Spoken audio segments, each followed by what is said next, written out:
President Trump is getting absolutely obliterated in court, challenging the results of the election. He and Rudy Giuliani and his legal team are trying to get all of the mail-in votes in Pennsylvania thrown out. Now, the judges did not take very kindly to this idea, and I want to read you some of the opinion here. We have plaintiffs ask this court to disenfranchise almost 7 million voters. The court has been unable to find any case in which a plaintiff has sought such a drastic remedy in the contest of an election in terms of the sheer volume of votes asked to be invalidated. One might expect that when seeking such a startling outcome, a plaintiff would come formidably armed with compelling legal arguments and factual proof of rampant corruption, such that this court would have no option but to regrettably grant the proposed injunctive relief, despite the impact it would have on such a large group of citizens.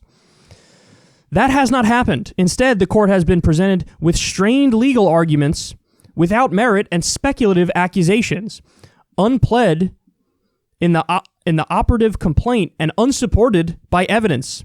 In the United States of America, this cannot justify the disenfranchisement of a single voter, let alone all the voters of its sixth most populated state. Our people, laws, and institutions demand more. At bottom, plaintiffs have failed to meet their burden to state a claim upon which relief may be granted. Therefore, I grant defendants' motions and dismiss plaintiffs' action with prejudice. Now, this is just a little highlight of what it's been like around the country. In fact, let me show you some more here. Here's everything you need to know. The Trump campaign and other Republican interests have filed at least 36 election lawsuits. At least 24 cases have been denied, dismissed, settled, or withdrawn. In at least 9 cases, Trump and GOP lawyers chose voluntary dismissal. No court has found a single instance of fraud. No court has found a single instance of fraud. So here's the thing, guys. And I'll go a step further because I feel like this is the real showstopper of a point.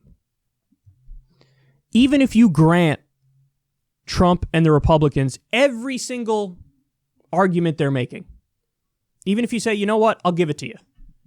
Every single thing you're saying, we're going to say it's true, and we're gonna throw it out. We're going to throw out all the votes that you want thrown out that you're presenting in court, okay? Even if you do that, Joe Biden wins. Even if you do that, Joe Biden wins. So understand how ineffectual what they're doing is.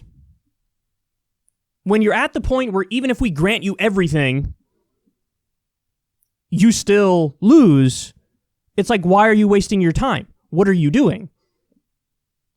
But beyond that, obviously, when you actually put hold these things up with some scrutiny, well, then it's clear, not only am I not going to grant you everything, I'm not going to grant you 25% of things, I'm not going to grant you 50% of things, I'm not going to grant you 75% of things, I'm granting you none of it because it didn't hold up in a court of law, because when you actually had to prove the case, you had nothing but nonsense speculation and claims that originated on Facebook. So beyond this, there's a character by the name of Sidney Powell. This is really interesting. Sidney Powell was making these over-the-top, wild, insane, speculative claims about the election. Claiming, oh my God, we have mass voter fraud, it's a rigged election. And she was brought on to be part of Trump's legal team. What happened is, just yesterday, they axed her. And the Trump campaign released, a letter saying, she's actually not on our legal team. She's working independently. She's not with us. Now, this is on the eve of what was supposed to be the biggest evidence dump to prove their case of a fraudulent election. They axed the person who was going to bring, all of the evidence, all the proof going to have this huge dump of information. They axed her the night before it was scheduled to be released. Now, let me ask you a question. Why do you think they did that? Why would they fire Sidney Powell the day before she's going to expose how fraudulent the election is? Because they saw whatever she was presenting and they were like, oh, you have nothing. And of course this won't stand up to scrutiny. And now you have Republicans like Chris Christie out there saying, what's happening with the Trump legal team is a national embarrassment. See, understand, in the year 2000, Bush had a team of the best conservative lawyers in the country. And they went to work, dog. It was close enough where it was stealable. Now you have a situation where we're nowhere near that point. You don't have the best legal minds in the world. You have Rudy Giuliani giving press conferences with hair dye dripping down his face. You have Sidney Powell, who's a crank that they found nowhere. You have, 30 lawsuits being thrown out because there's zero evidence. And you think that something's magically going to happen where Trump is going to win the election? Guys, the election's not that close. It's 306 electoral votes. They would need to overturn 3 or 4 states. And the margin in the 3 or 4 states, even the tightest one is what? 15,000 votes, or actually now it's like 12,000 votes. So Georgia, Biden wins it by 12,000. That's their closest state. Let me repeat. Florida in 2000, it was like 500 votes separating the two. You got a 12,000 vote gap. They did the recount. Biden won again with the recount. Even the Republicans who are in control of these states were like, come on, son, this thing is over. What do you think's going to happen? They're going to somehow magically overturn 3 or 4 states? There's literally a 0% chance of that happening. It's not happening. Even just go to the popular vote margin. Biden has over a 6 million vote lead now. What do you think, that all this is just, it's all fake news? It's all illegals voting or whatever? And there are going to be some people out there who say yes. But what I would say to these people is, you were never going to, it was not even possible for you to ever concede defeat.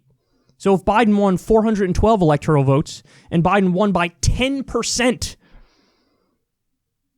you still would have been like, no, I think it's fake.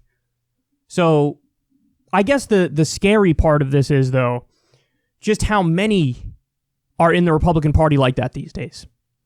That, we covered the original poll on it. It's like 40% of Republicans who basically say the election is totally illegitimate. And that's disturbing. That's a lot of people. Now, this is not me letting the Democrats off the hook, because plenty of people got duped into believing Russiagate, which was abysmal.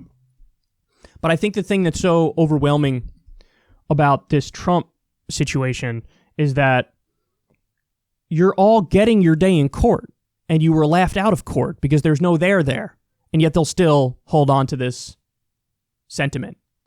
That even though you had your day in court, even though you're getting recounts in places wherever you can get recounts, you're still going to just hold on to your belief because it's more of a religious fundamentalist belief or a cultish belief. And so, you can only persuade those who are persuadable. And unfortunately, that number is not nearly as many people as I hoped it would have been. I would have hoped that once we go through this entire process, you get 90% of the country. It's like, yeah, of course.